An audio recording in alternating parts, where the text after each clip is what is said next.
Bollywood silver screen presenting pirates of the Caribbean.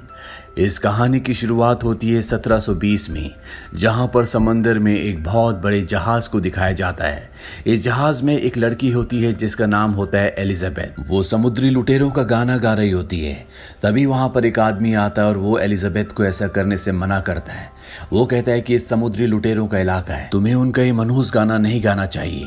इसके बाद यहाँ पर लेफ्टिनेंट जेम्स आते हैं जो समुद्री लुटेरों से नफरत करते हैं। वो एलिजाबेथ को कहते हैं कि हर एक समुद्री लुटेरे की एक ही सजा है और वो है मौत। दरअसल जेम्स समुद्री लुटेरों से बहुत नफरत करता है। अब यहाँ पर एलिजाबेथ के डैड भी आ जाते हैं जो कि गवर्नर हैं और वो जेम्स को कहते हैं कि मेरी बेटी से ऐसे बातें मत करो, मैं नहीं चाहता कि उसके दिल में किसी भी तरह का कोई डर बैठे। जेम्स और गवर्नर वहां से चले जाते हैं और एलिजाबेथ एक बार फिर से समंदर की ओर देखना शुरू कर देती है और तभी उसे समंदर में एक लड़का दिखता है। वो शोर मचाकर सबको बताती है कि समंदर में कोई है। उस लड़के को जहाज के ऊपर लाया जाता है। तभी सब देखते हैं कि सामने एक बहुत बड़ा जहाज जल रहा होता है। सबका ध्यान उस तरफ चला जाता है। एलिजाबेथ उस लड़के के पास जाती है। वो लड़का होश में आता है। एलिजाबेथ कहती है कि मेरा नाम एलिजाबेथ है। वो लड़का कहता है कि मेरा नाम विल टर्नर है और इसके बाद वो बेहोश हो जाता है। एलिजाबेथ देखती है कि उसके गले में एक लॉकेट है। ये एक सोने का गोल सिक्का होता है जिसमें पायरेट्स का यानी कि लुटेरों का निशान होता है। एलिजाबेथ समझ जाती है कि ये भी लुटेरों में से एक है, इसीलिए वो उसके गले का लॉकेट अपने पास रख लेती है क्योंकि वो जानती है कि अगर जेम्स को पता चल गया कि ये एक लुटेरा है तो वो इसे मार देगा। धीरे धीरे वक्त बीतता और कई साल बीत जाते हैं। एलिजाबेथ अब बड़ी हो चुकी है। आज भी उसके पास वो लॉकेट है जो बचपन में उसे विल के गले में मिला था। उसने इस लॉकेट के बारे में कभी किसी को कुछ नहीं बताया। अब यहाँ पर उसके पिता जो कि गवर्नर है वो आ जाते हैं और वो उसे ड्रेस देते हैं। वो कहते हैं कि ये एक नया फैशन है, तुम इस ड्रेस को पहन लो, हमें एक जश्न में जाना है जो लेफ्टिनेंट जेम्स की तरक्की की खुशी में दिया जा रहा है। मैं चाहता हूँ कि तुम उससे मिलो। दरअसल उसके पिता चाहते हैं कि वो जेम्स से शादी कर ले। अब विल को दिखाया जाता है जो गवर्नर के घर पर आता है। दरअसल विल एक लोहार है। गवर्नर ने उसे एक तलवार बनाने के लिए कहा था। वही तलवार लेके वो गवर्नर के घर पर आया होता है। यहाँ पर एलिजाबेथ से उसकी मुलाकात होती है। एलिजाबेथ विल को देखकर बहुत खुश होती है पर उसके डैड नहीं चाहते कि वो विल से दोस्ती बढ़ाए, इसीलिए उसके डैड उसे लेकर जश्न के लिए निकल पड़ते हैं। वहीं दूसरी तरफ समंदर में हमें जैक स्पैरो को दिखाया जाता है जो पोर्ट रॉयल की बंदरगाह पर अपनी कश्ती रोकता है। वहां पर एक आदमी आता है और जैक स्पैरो को कहता है कि पोर्ट रॉयल की बंदरगाह पर अपनी कश्ती बांधने का एक चांदी का सिक्का लगता है। जैक स्पैरो उसके पास आता है और उसे 3 चांदी के सिक्के देता है और कहता है कि मेरा नाम भूल जाओ। जैक स्पैरो यहाँ से एक पानी के जहाज में जाता है। तभी वहां पर 2 सिपाही आ जाते हैं। वो सिपाही जैक स्पैरो से पूछते हैं कि तुम यहाँ पर क्या कर रहे हो। जैक स्पैरो कहता है कि मैं इस पानी के जहाज को चुराने के लिए आया हूँ। सिपाही उसकी बात पर विश्वास नहीं करते। वहीं किले के ऊपर दिखाया जाता है कि एलिजाबेथ और लेफ्टिनेंट जेम्स एक साथ है। लेफ्टिनेंट जेम्स अपने प्यार का इजहार कर रहे होते हैं लेकिन एलिजाबेथ की ड्रेस इतनी टाइट होती है कि उसे सफोकेशन होना शुरू हो जाती है और वो बेहोश होकर किले की ऊंची दीवार से समंदर में गिर जाती है। एलिजाबेथ के गले में विल का सोने का वो लॉकेट भी होता है जिस पर पायरेट्स का यानी कि समुद्री लुटेरों का निशान है और जब वो सोने का लॉकेट समंदर के स्पर्श में आता है तो उससे एक अजीब सी वाइब्रेशन, एक गूंज निकलती है जो दूर दूर तक फैल जाती है। वहीं जैक स्पैरो ने एलिजाबेथ को पानी में गिरते हुए देख लिया होता है। वो उसे बचाने के लिए पानी में कूद जाता है और जब वो उसे पानी से बाहर लाता है तो वो देखता है कि उसके गले में सोने का पायरेट्स का लॉकेट है। वो उससे पूछता है कि तुम्हारे गले में लॉकेट कहां से आया, पर इससे पहले कि वो जवाब देती यहाँ पर जेम्स, उसके सिपाही और एलिजाबेथ के पिता आ जाते हैं। जेम्स के सिपाही जैक स्पैरो को बंदूक की नोक पर ले लेते हैं और एलिजाबेथ कहती है कि इसने मेरी जान बचाई, तुम्हें इसे छोड़ना होगा। पर जेम्स उसके हाथ में पायरेट्स का निशान देख लेता है। वो कहता है कि तुम एक पायरेट हो। जेम्स पायरेट से नफरत करता है इसीलिए जैक को बंदी बना लेता है, पर जैक बड़ी चालाकी से एलिजाबेथ को गन पॉइंट पर ले लेता है और यहाँ से भाग जाता है। हालांकि सिपाही उसका पीछा भी करते हैं और जैक बड़ी बहादुरी और चालाकी से यहाँ से निकल जाता है। यहाँ से निकलकर वो एक लोहार की दुकान में जाता है जहाँ पर वो अपनी हथकड़ियां काटने की कोशिश करता है। ये लोहार की दुकान विल की होती है। विल वहां पर आ जाता है। विल और जैक स्पैरो के बीच में तलवारबाजी होती है। जैक स्पैरो और विल दोनों ही बहुत ही शानदार तलवारबाज होते हैं, पर तभी यहाँ पर सैनिक आ जाते हैं और वो जैक स्पैरो को पकड़कर जेल में डाल देते हैं। वहीं रात को दिखाया जाता है कि समुद्री लुटेरों का सबसे बड़ा जहाज, जिसे ब्लैक पर्ल कहा जाता है, वो यहां तक पहुंच जाता है। दरअसल एलिजाबेथ के पानी में गिरने के बाद उसके गले में पायरेट्स के सोने के सिक्के से जो वाइब्रेशन निकली थी, उस वाइब्रेशन और गूंज से ब्लैक पर्ल जहाज के लुटेरों को पोर्ट रॉयल का पता चल गया होता है। वो इस पूरी जगह पर हमला कर देते हैं, साथ ही उस कमरे तक भी पहुंच जाते हैं जहां पर एलिजाबेथ छुपी होती है। एक पायरेट कहता है कि तुम्हारे पास हमारी एक अमानत है, वो सोने का सिक्का हमें चाहिए। वो एलिजाबेथ को ढूंढ लेते हैं और इससे पहले कि वो एलिजाबेथ को मारते, एलिजाबेथ कहती कि मैं तुम्हारे सरदार से बात करना चाहती हूँ। ये पायरेट्स का एक रूल है, अगर कोई उनके सरदार से बातचीत करना चाहे तो इसकी इजाजत उसे होती है। इसीलिए वो एलिजाबेथ को अपने साथ बंदी बनाकर ले जाते हैं। अगली सुबह विल को जब पता चलता है कि पायरेट्स एलिजाबेथ को अपने साथ बंदी बनाकर ले गए, तो वो एलिजाबेथ के पिता और जेम्स के पास जाता है। वो उन्हें कहता है कि हमें कुछ करना चाहिए, पर विल की बात को नहीं सुना जाता क्योंकि वो एक लोहार है। तभी यहाँ पर एक सैनिक कहता है कि कल जैक स्पैरो ब्लैक पर्ल जहाज के बारे में बात कर रहा था जो एलिजाबेथ को अगवा करके ले गए हैं। विल ये सुनने के बाद जैक स्पैरो के पास जाता है और वो कहता है कि हमें एलिजाबेथ को बचाना है, तुम मेरी मदद करो। बदले में मैं न सिर्फ तुम्हें यहाँ से छुड़ाऊंगा बल्कि तुम्हें एक सुरक्षित जगह तक पहुंचा भी दूंगा। यहाँ पर जैक स्पैरो को जब विल का पूरा नाम पता चलता है कि उसका नाम विल टर्नर है, तो वो समझ जाता है कि विल और कोई नहीं बल्कि बूटस्ट्रैप टर्नर, जो कि पायरेट्स का एक सदस्य था, उसी का बेटा है। विल जैक को जेल से निकाल देता है और ये दोनों एक कश्ती के नीचे छुपकर एक बहुत बड़े जहाज के ऊपर पहुंच जाते हैं जिसका नाम डॉन्टलेस है। जेम्स जब देखता है कि जैक और विल उनका जहाज चुराने वाले हैं, तो वो अपने सभी सैनिकों को उस जहाज के ऊपर भेज देता है, पर ये जैक स्पैरो की एक चाल होती है। जब जेम्स के सभी सैनिक डॉन्टलेस जहाज पर आते हैं, तो जैक और विल सामने एक दूसरे जहाज पर चले जाते हैं जिसका नाम इंटरसेप्टर होता है। ये एक बहुत तेज जहाज है और ये दोनों की दोनों जेम्स की आंखों के आगे इस जहाज को लेकर यहाँ से निकल जाते हैं। रास्ते में विल जैक स्पैरो से पूछता है कि मेरा नाम सुनने के बाद तुम मेरी मदद करने के लिए तैयार क्यों हो गए। यहाँ पर जैक स्पैरो उसे उसकी जिंदगी की सच्चाई बता देता है। वो कहता है कि तुम किसी लोहार के बेटे नहीं हो बल्कि एक समुद्री लुटेरे के बेटे हो। तुम्हारे पिता का नाम था बूटस्ट्रैप टर्नर। इसके बाद ये दोनों एक टापू पर पहुंचते हैं जहां पर जैक स्पैरो अपने पुराने साथियों से मिलता है और वो उन्हें कहता है कि तुम्हें मेरा साथ देना होगा। हम ब्लैक पर्ल जहाज तक पहुंचेंगे जहां पर उस जहाज के कैप्टन बारबोसा से हम एक सौदा करेंगे और उस सौदे के बदले हम उस जहाज को हथिया लेंगे। उसका साथी कहता है कि बारबोसा कभी भी हमें ब्लैक पर्ल नहीं देगा। जैक स्पैरो कहता है कि जरूर देगा, उसे बूटस्ट्रैप टर्नर के बेटे विल टर्नर की जरूरत है। हम विल टर्नर के बदले उससे ब्लैक पर्ल जहाज ले लेंगे। वहीं ब्लैक पर्ल जहाज में एलिजाबेथ को बारबोसा के सामने दिखाया जाता है जो कि शिप का कैप्टन है। एलिजाबेथ कहती है कि मैंने तुम्हें तुम्हारा सोने का सिक्का दे दिया है, मुझे जाने दो। कैप्टन बारबोसा उसे बताता है कि ये कोई आम सोने का सिक्का नहीं है बल्कि ये एस्टेक के खजाने में से एक है। ऐसे 882 सिक्के थे जो कॉर्टेस को दिए गए थे ताकि वो एस्टेक के लोगों पर कत्लेआम करना, जुल्म करना छोड़ दे, पर सोने के सिक्के लेने के बाद भी उसने ऐसा नहीं किया। इसीलिए ऊपर वाले ने इन सोने के सिक्कों पर एक श्राप लगा दिया। अगर कोई भी इंसान उस बक्से से सोने का एक भी सिक्का निकालता तो उसे इस दुनिया के अंत तक सजा दी जाएगी। पर हमें इस कहानी पर विश्वास नहीं था, हमें उस खजाने के बारे में पता था। इसीलिए हमने उस 882 सिक्कों के बक्से को और उसके आसपास के सभी खजाने को लूट लिया। हमने उस खजाने से बहुत अय्याशी की, लेकिन जिंदगी के दुनिया के सभी ऐशो आराम ने भी हमारी भूख को खत्म नहीं किया।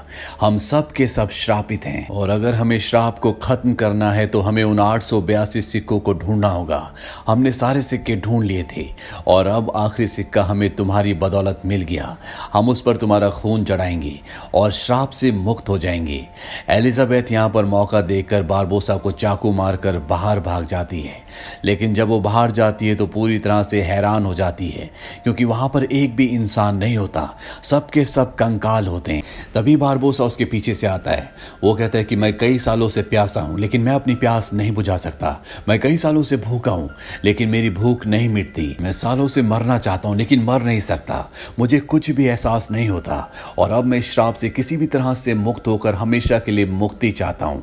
और इसके बाद बारबोसा भी चांदनी रात में आता है और वो भी अपने साथियों की तरह कंकाल बन जाता है। वहीं दूसरी तरफ जैक स्पैरो विल और उसके साथियों को दिखाते हैं जो अपने जहाज से ब्लैक पर्ल की तरफ आ रहे होते हैं। यहाँ पर विल को जैक स्पैरो का एक साथी बताता है कि जैक स्पैरो पहले ब्लैक पर्ल का कैप्टन था, पर उसके साथियों ने उसे धोखा दिया और उसे एक टापू पर मरने के लिए छोड़ दिया, पर जैक स्पैरो किसी तरह से बच गया और अब वो अपने साथी बारबोसा से बदला लेना चाहता है जो ब्लैक पर्ल जहाज का कैप्टन है। वहीं बारबोसा को दिखाया जाता है जो उस गुफा तक पहुंच जाता है जहां पर वो बक्सा है जिसके अंदर 881 सिक्के हैं। बारबोसा कहता है कि हमने सारे सिक्के लौटा दिए जितने भी हमने खर्च किए थे और अब हमें श्राप से मुक्त होने के लिए आखिरी सिक्का लौटाना है। यहाँ पर जैक स्पैरो और विल भी पहुंच जाते हैं और इसके बाद बारबोसा एलिजाबेथ का हाथ काटकर उसका खून लगाकर उस सिक्के को बक्से के अंदर डालता है, लेकिन इससे कुछ भी नहीं बदलता। वो श्राप से मुक्त नहीं होते। बारबोसा समझ जाता है कि एलिजाबेथ बूटस्ट्रैप टर्नर की बेटी नहीं है, इसीलिए उसे थप्पड़ मारता है जिससे वो नीचे गिर जाती है। यहाँ पर बारबोसा और उसके लोगों के बीच में आर्ग्यूमेंट्स होना शुरू हो जाते हैं। तभी पानी के अंदर से विल निकलता है और बड़ी चालाकी से एलिजाबेथ को और उस आखिरी सिक्के को लेकर यहाँ से निकल जाता है, पर बारबोसा के लोग जैक स्पैरो को पकड़ लेते हैं। जैक स्पैरो बारबोसा के पास जाता है और उसे कहता है कि मैं ब्लैक पर्ल का कैप्टन था, तुमने मुझे धोखा दिया और खजाना ढूंढने से पहले तुम मुझे एक टापू पर छोड़ आए जिस वजह से मैं श्राप से बच गया, लेकिन मैं जानता हूं कि तुम्हें किसके खून की जरूरत है। अगर तुम चाहो तो उस आदमी को मैं तुम तक पहुंचा सकता हूं। तभी बारबोसा का आदमी आता है और वो बारबोसा को कहता है कि हम इंटरसेप्टर जहाज तक पहुंचने वाले हैं जिसमें एलिजाबेथ और वो इंसान है जिसका खून हमें चाहिए। जैक स्पैरो कहता है कि अगर तुम चाहो तो प्यार से मैं उस आदमी को तुम तक ला सकता हूँ। बारबोसा कहता है कि इसे बंदी बना लो और अब वो इंटरसेप्टर जहाज की तरफ तेजी से बढ़ना शुरू कर देते हैं। वहीं इंटरसेप्टर जहाज पर दिखाया जाता है कि एलिजाबेथ और विल, जो कि अब जानता है कि बारबोसा को उसके खून की जरूरत है, उसके पिता एक पायरेट थे, वो दोनों अपने जहाज को ब्लैक पर्ल से बचाने की कोशिश करते हैं, पर पूरी कोशिश के बाद भी वो नाकामयाब रहते हैं। बारबोसा इन सबको बंदी बना लेता है। अब उसे पता है कि बूटस्ट्रैप टर्नर का बेटा विल टर्नर है जो कि अब उनके कब्जे में है। इसके बाद बारबोसा सबसे पहले एलिजाबेथ को जहाज से पानी में फेंक देता है। इसके बाद वो जैक स्पैरो से कहता है कि तुम इस जगह को शायद भूल गए, ये वही आइलैंड है जहां पिछली बार हमने तुम्हें छोड़ा था, पर इस बार तुम बचकर नहीं निकल पाओगे। और वो जैक स्पैरो को भी पानी में फेंक देता है। अब जैक और एलिजाबेथ एक बार फिर से उसी टापू में फंस जाते हैं। यहाँ पर जैक की दारू भी होती है जिसे एलिजाबेथ अगले दिन जला देती है। आग की लपटों को देखकर इस तरफ एक दूसरा जहाज आता है और इस जहाज में जेम्स और एलिजाबेथ के पिता होते हैं जो जैक स्पैरो और एलिजाबेथ को उस टापू से निकाल कर जहाज पर ले आते हैं। जहाज पर एलिजाबेथ जेम्स से कहती है कि हमें ब्लैक पर्ल जहाज का पीछा करना चाहिए, वहां पर विल है, पर जेम्स नहीं जाना चाहता। पर जब एलिजाबेथ कहती है कि अगर तुम ऐसा करोगे तो मैं तुमसे शादी करूंगी, तो जेम्स उसकी बात मान जाता है और अब उसका विशाल जहाज ब्लैक पर्ल का पीछा करना शुरू कर देता है। ये बहुत जल्द उस जगह तक पहुंच जाते हैं जहां पर ब्लैक पर्ल जहाज होता है। सब के सब समुद्री लुटेरे गुफाओं के अंदर होते हैं जहां पर खजाना है, जहां पर उन्हें आखिरी सिक्का डालना है। जैक स्पैरो जेम्स को कहता है कि मैं गुफाओं के अंदर जाता हूं, वहां मैं बारबोसा को कहूंगा कि तुम अपने आदमियों को कश्तियों से बाहर भेजो और जब पायरेट्स बाहर आएंगे तो तुम उन्हें गोलियों से भून देना। जैक स्पैरो गुफा के अंदर जाता है जहां पर वो देखता है कि जेम्स विल की गर्दन काटने वाला होता है ताकि वो श्राप से मुक्त हो सके, पर जैक स्पैरो उसे ऐसा करने से मना करता है। वो कहता है कि अगर तुम श्राप से मुक्त हो गए तो भी बच नहीं पाओगे क्योंकि बाहर डॉन्टलेस जहाज तुम्हारा इंतजार कर रहा है। श्राप से मुक्त होने के बाद जब तुम आम इंसान बनकर बाहर जाओगे तो जेम्स और उसके सभी सैनिक तुम्हें मार देंगे। तुम्हें बाहर जाकर सबसे पहले डॉन्टलेस जहाज पर अपना कब्जा करना चाहिए। इसके बाद तुम्हारे कब्जे में 2-2 जहाज होंगे। तुम मुझे ब्लैक पर्ल का कैप्टन बना देना, मैं तुम्हारे अंडर हमेशा काम करूंगा और जितने भी जहाजों को मैं लूटूंगा उसका 10% तुम्हें दूंगा। बातों ही बातों में यहाँ पर जैक स्पैरो उसके खजाने से एक सिक्का चुरा लेता है, यानी कि अगर उसने आखिरी सिक्का डाल भी दिया तो भी वो श्राप से मुक्त नहीं होंगे। बारबोसा को जैक की बात सही लगती है और वो अपने सभी पायरेट्स को बाहर भेज देता है जो चांदनी रात में अपने असली रूप में आ जाते हैं, यानी कि सब के सब वो कंकाल होते हैं और वो डॉन्टलेस जहाज के सैनिकों पर हावी होना शुरू हो जाते हैं। वहीं गुफाओं के अंदर दिखाया जाता है कि जैक स्पैरो और विल बारबोसा से लड़ना शुरू कर देते हैं। पर बारबोसा एक इंसान नहीं है, उसे मारा नहीं जा सकता। बारबोसा और जैक की लड़ाई में बारबोसा अपनी तलवार जैक के शरीर के आर पार कर देता है और तभी जैक चांद की रोशनी में जाता है और वो भी एक कंकाल होता है, क्योंकि उसने भी उस श्रापित खजाने से एक सिक्का चुराया है। यानी कि अब वो भी श्रापित है, वो भी इन्हीं में से एक है। जैक के पास जो सिक्का होता है वो उस पर अपना खून लगाकर उस सिक्के को विल की तरफ उछालता है। विल उस सिक्के को पकड़ लेता है। तभी यहाँ पर एलिजाबेथ आती है। बारबोसा अपनी गन एलिजाबेथ की तरफ तान देता है। इसके बाद हमें गोली चलने की आवाज आती है। ये गोली जैक स्पैरो ने बारबोसा के ऊपर चलाई होती है। ये वही गोली होती है जो बारबोसा ने जैक को टापू पर छोड़ने से पहले दी थी और जैक स्पैरो इस गोली से बारबोसा को मारना चाहता था। बारबोसा कहता है कि तुमने इस गोली को वेस्ट कर दिया। विल टर्नर कहता है कि नहीं और वो दोनों सिक्कों को उस श्रापित खजाने के बॉक्स में डाल देता है, जिससे सब के सब श्राप से मुक्त हो जाते हैं और बारबोसा, जिसकी छाती पर गोली लगी होती है, वो अपना दम तोड़ देता है।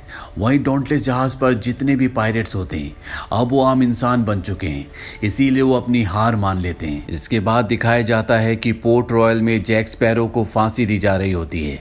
विल को ये बिल्कुल अच्छा नहीं लगता। वो उस जगह जाता है जहां पर एलिजाबेथ, उसके पिता और जेम्स होते हैं।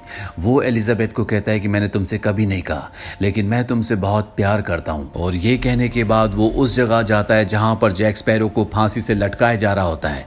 वो उसे वहां से बचा लेता है। इससे पहले कि ये दोनों यहां से निकलते, जेम्स के सिपाही इन दोनों को चारों तरफ से घेर लेते हैं। एलिजाबेथ और उसके पिता भी यहाँ पर आते हैं। एलिजाबेथ विल से कहती है कि मैं भी तुमसे बहुत प्यार करती हूँ। जैक स्पैरो यहाँ पर अपने एक साथी का तोता देख लेता है। वो समझ जाता है कि उसके साथी आसपास ही है, इसीलिए वो किले की ऊंची दीवार से पानी में कूद जाता है और तभी ब्लैक पर्ल जहाज, जो कि उसके साथियों के पास है, वो समंदर में जैक स्पैरो की तरफ आता हुआ दिखाई देता है, जो उसे बचाने के लिए आया है। वहीं किले के ऊपर हमें जेम्स को दिखाया जाता है, जो विल को माफ कर देता है। साथ ही एलिजाबेथ के पिता भी विल और एलिजाबेथ की शादी के लिए मान जाते हैं। और अंत में हमें जैक स्पैरो को दिखाया जाता है, जो ब्लैक पर्ल जहाज में है। उसके साथ ही उसे ब्लैक पर्ल जहाज का कैप्टन बना देते हैं और इसी के साथ ये फिल्म यहीं पर खत्म हो जाती है। ये फिल्म ईयर 2003 में रिलीज हुई थी। IMDb पर इसकी रेटिंग है 7.7। इस फिल्म का बजट था $140 मिलियन और बॉक्स ऑफिस पर इसने कमाई की थी $654.3 मिलियन की। उम्मीद करते हैं कि ये कहानी आपको पसंद आई होगी।